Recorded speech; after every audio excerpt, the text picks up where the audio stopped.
श्रद्धालुओं, जय श्री कृष्ण, जय श्री राधे राधे, जय श्री महाकाल, जय श्री राम। इस प्रवचन में आपको श्रवण कराएंगे भगवान श्री कृष्ण के परम भक्त श्री नरसिंह मेहता की सगाई की कथा।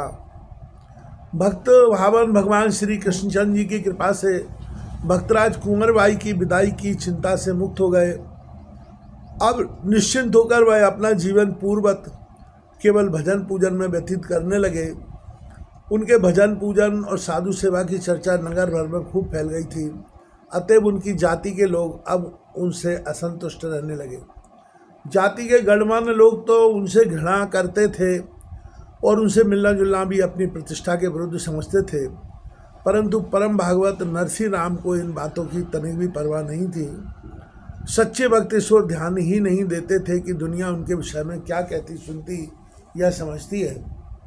वे तो केवल एक इसी विचार में मग्न रहते हैं कि हमारे प्रियतम भगवान किस बात से प्रसन्न होते हैं। संसार की बातें सुनने की उन्हें स्वप्न में भी फुर्सत नहीं मिलती, या तो कहें कि भगवान के अतिरिक्त किसी अन्य वस्तु की सत्ता ही उनकी दृष्टि में नहीं रहती, फिर दूसरी ओर ध्यान ही कैसे जाए। भक्तराज के पुत्र श्यामल दास की अवस्था धीरे धीरे 12 वर्ष की हो गई। माणिक बाई ने देखा कि जब लड़का भी विवाह योग होने को आया और हमारे घर में खाने का भी ठिकाना नहीं है, गरीब के घर अपनी पुत्री कौन देगा, और कुल परिवार के लोग भी प्रसन्न नहीं जो इस काम में सहायता करेंगे। वे तो यही कारण दिखाकर उल्टे बाधक हो सकते हैं। ऐसी स्थिति में तो पुत्र का विवाह होना कठिन ही प्रतीत होता है। एक दिन उसने अपनी चिंता पति पर प्रकट की। पति ने कहा, प्रिय, तुम व्यर्थ दुख क्यों करती हो? पुत्र की चिंता छोड़ो,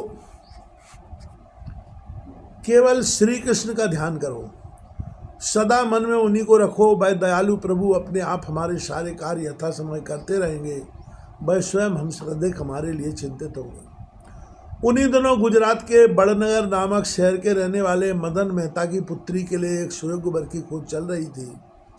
मदन मेहता एक प्रतिष्ठित नागरग्रस्त थे। वह स्वयं एक राज्य के दीवान के पद पर थे और 8-10 लाख की संपत्ति भी उनके पास थी। उनके रूपशील से युक्त पुत्री जूठी बाई विवाह योग हो गई थी। उन्होंने कई जगह सुयोग्य वर की खोज की, परंतु कहीं उनका मन नहीं जमा। अंत में कुल परिवार के लोगों को एकत्रित कर उन्होंने पूछा कि पुत्री का विवाह कहाँ करना चाहिए। सब लोगों ने राय दी कि आसपास तो आपके योग्य कोई गृहस्थ नहीं। जूनागढ़ में हमारी जाति के 700 घर बसते हैं, अतः वहाँ कोई योग्य घर अवश्य मिल जाएगा। सगे संबंधियों की सलाह के अनुसार मदन मेहता ने अपने कुल पुरोहितों को एक सुंदर सुशील कुलीन और गुणवान वर की खोज करने के लिए वाहन तथा द्रव्यादि देकर जूनागढ़ भेज दिया। मदन मेहता के एक सहपाठी मित्र सारंगधर जूनागढ़ में रहते थे, अतः उन्होंने उनके नाम एक पत्र भी पुरोहित जी को दे दिया। पुरोहित जी को सब लोग दीक्षित नाम से पुकारा करते थे। जूनागढ़ के जिस मोहल्ले में नागर लोगों की घनी बस्ती थी,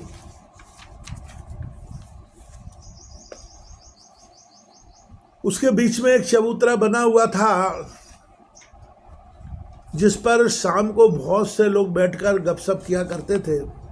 उस दिन भी कुछ लोग बैठकर बातें कर रहे थे कि दीक्षित जी का रथ आकर खड़ा हुआ। तब लोगों का ध्यान उस ओर आकृष्ट हो गया। दीक्षित जी ने पूछा, महोदय, सारंगधर जी मेहता का घर कहाँ पर है? सारंगधर मेहता नागर जाति का एक प्रतिष्ठित गृहस्थ था। उस समय वह भी वहाँ मौजूद था। उसने उत्तर दिया, कहिए महोदय, आप कहाँ से पधार रहे हैं, क्या काम है? मुझे ही लोग सारंगधर कहते हैं। दीक्षित जी ने रथ से उतरकर यजमान की दी हुई चिट्ठी उसके हाथ में दे दी। चिट्ठी खोलकर वह वाँचने लगा। प्रिय मित्र सारंगधर जी, सप्रेम प्रणाम।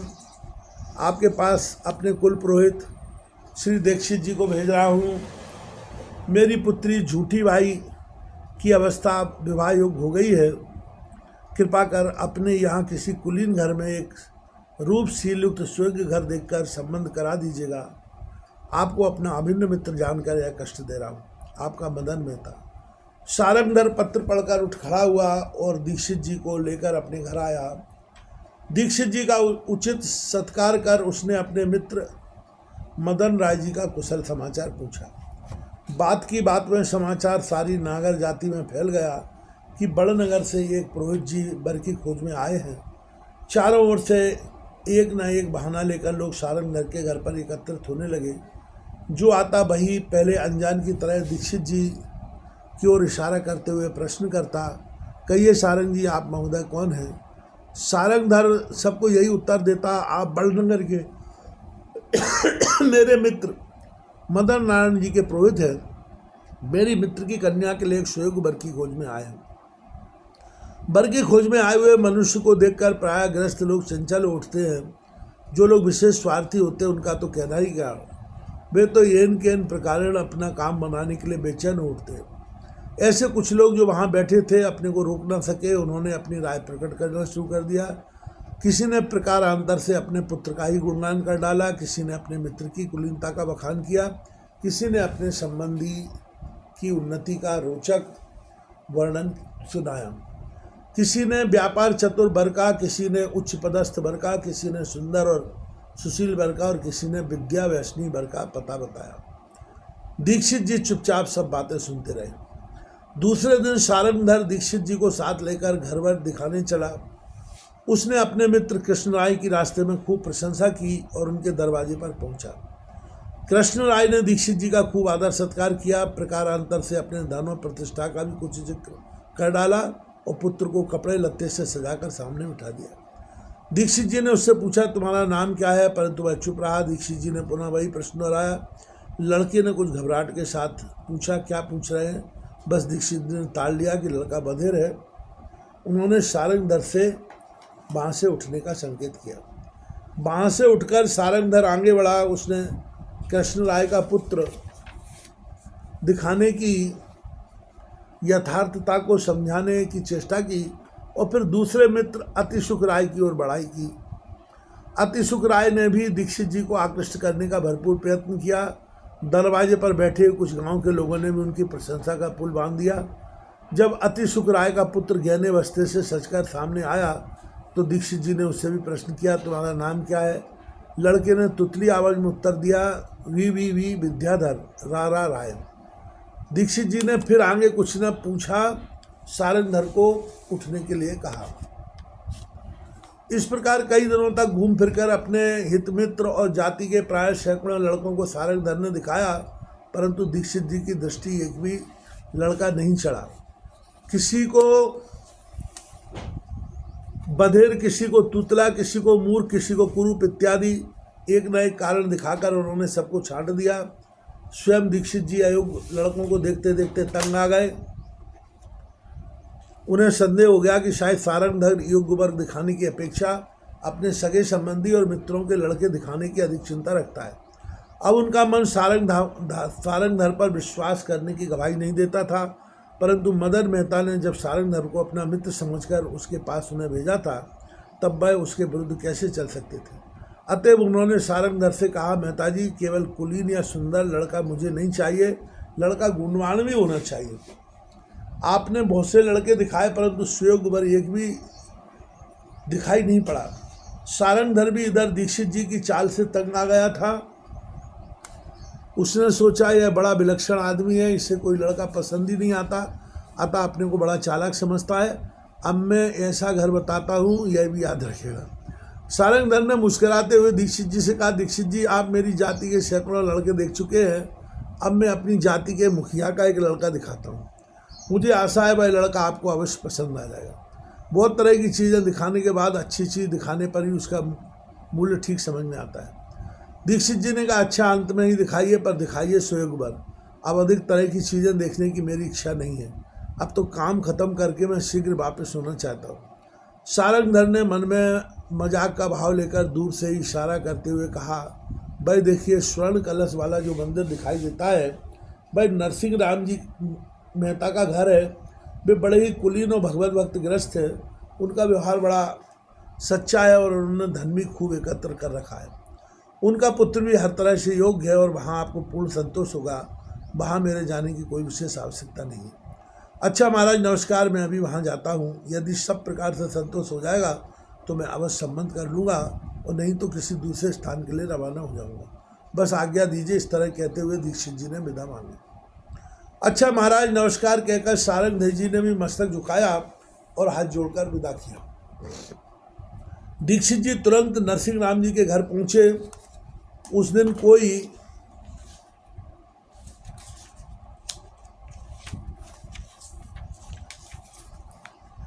व्रत उत्सव था। भक्तराज हरिकीर्तन में संलग्न थे। उनकी एकाग्रता और तन्मयता देखकर दीक्षित जी दंग रह गए। उन्होंने मन में विचार किया, भगवान की लीला भी विचित्र है। सारे जूनागढ़ में केवल यही एक घर ऐसा मिला है जहाँ आते ही चित्त को शांति प्राप्त हुई। यह घर जैसा पवित्र है, वैसा यदि वर भी मिले तो जाए तो मदन मेहता की पुत्री का भाग्य खुल जाए। दीक्षित जी को यथोचित सत्कार करके बैठा दिया गया। मध्याह्न समय हरिकीर्तन समाप्त हुआ। दीक्षित जी ने भक्तराज के पास आकर अभिवादन किया। भक्तराज ने उन्हें भगवान का प्रसाद देकर प्रश्न किया, आपका शुभ निवास कहाँ है? भक्तराज में बड़नगर के दीवान मदन राय जी की पुत्री का संबंध करने के लिए यहाँ कुछ दिनों से आया हुआ हूँ। सौभाग्य से आज आपके दर्शन करने का अवसर प्राप्त हुआ है। सुना है आपके भी एक विवाह योग पुत्र है, कृपया उसे मुझे दिखाइए। दीक्षित जी ने विनम्रता पूर्वक कहा, महोदय, इस शहर में 700 नागर ग्रस्तों के घर है और प्राय सभी धनाढ़ और कुलीन है। आप तो जानते ही हैं। यश आस्ति वित्तम सा नरा कुलीनः सा पंडिता सा श्रुतिमान गुणज्ञः सा एव वक्ता सा च दर्शनीया सर्वे गुणा कांचनमाश्रयन्ते। अर्थात जिसके पास धन है वही मनुष्य कुलीन है, वही पंडित है, वही वेदविद है, वही गुणवान है, वही वक्ता है और वही दर्शनीय है। सब गुण एक कंचन का ही आश्रय लेकर रहते हैं। इस नीति के अनुसार ना तो मैं कुलीन हूँ, ना गुणवान और ना पंडिती। मैं तो केवल राधे श्याम का नाम मात्र जानता हूँ। नरसिंह राम ने साफ साफ अपनी सच्ची परिस्थिति का वर्णन कर दिया। भक्त शिरोमणि लक्ष्मी तो चंचल है, वह कभी आती है और कभी चली जाती है। जो मनुष्य आज अतुल धन का स्वामी है, कल वही रास्ते पर भीख मांगते हुए देखा जाता है। इसलिए महात्मा लोग द्रव्यवान को सच्चा धनवान नहीं मानते। कबीरदास जी कहते हैं, कबीरा सब जग निर्धना धनवंता नहीं कोय, धनवंता सोई जानिए राम धनी जो होए। इस संसार में सब निर्धनी है, कोई धनवान नहीं है। धनवान तो उससे ही जानना चाहिए जिसके पास रामधन हो। महाराज, केवल आपके पास ही वह सच्चा रामधन है, यह मैं प्रत्यक्ष देख रहा हूँ। अतः आप मुझे भ्रम में न डालिए और अपने पुत्र को मुझे दिखाइए। दीक्षित जी ने सच्चे धन की व्याख्या करते हुए कहा। मेहता जी ने श्यामल दास को बुलाया। परमात्मा की कृपा से दीक्षित जी को श्यामल दास का मुखमंडल चंद्रमा के समान सुकांति युक्त दिखाई पड़ा। उसकी अलौकिक तेजस्वी मूर्ति को देखकर वह अत्यंत प्रसन्न हुए। उन्होंने सामुद्रिक विद्या के अनुसार श्यामल दास में अनेक शुभ लक्षण देखे। उन्होंने तुरंत श्यामल दास के हाथ में श्रीफल तथा स्वर्ण मुद्रा देकर ललाट पर तिलक कर दिया। फिर प्रसन्नता के साथ वह बोले, भक्तराज, मदन राय की पुत्री जूठी बाई के साथ आज मैं श्यामल दास का संबंध करता। जैसे परमात्मा की इच्छा कहकर भक्तराज ने अपनी निर्लिप्तता प्रकट की। इतने में ही माणिक बाई भी वहां पहुंच गई। पुत्र का संबंध हो जाने की बात जानकर माता का हृदय कितना पुलकित हुआ, इसे कौन कह सकता है। इस निर्धनता में भी अपने इस सौभाग्य की बात सोचकर आनंद के मारे उनके नेत्र गीले हो गए। दूसरे दिन दीक्षित जी बड़नगर के लिए विदा हो गए। उन्होंने बड़नगर पहुंचकर अपने यजमान के सामने नरसिंह राम जी की अपूर्व भक्ति, सज्जनता, सच्चाई आदि का खूब बखान किया।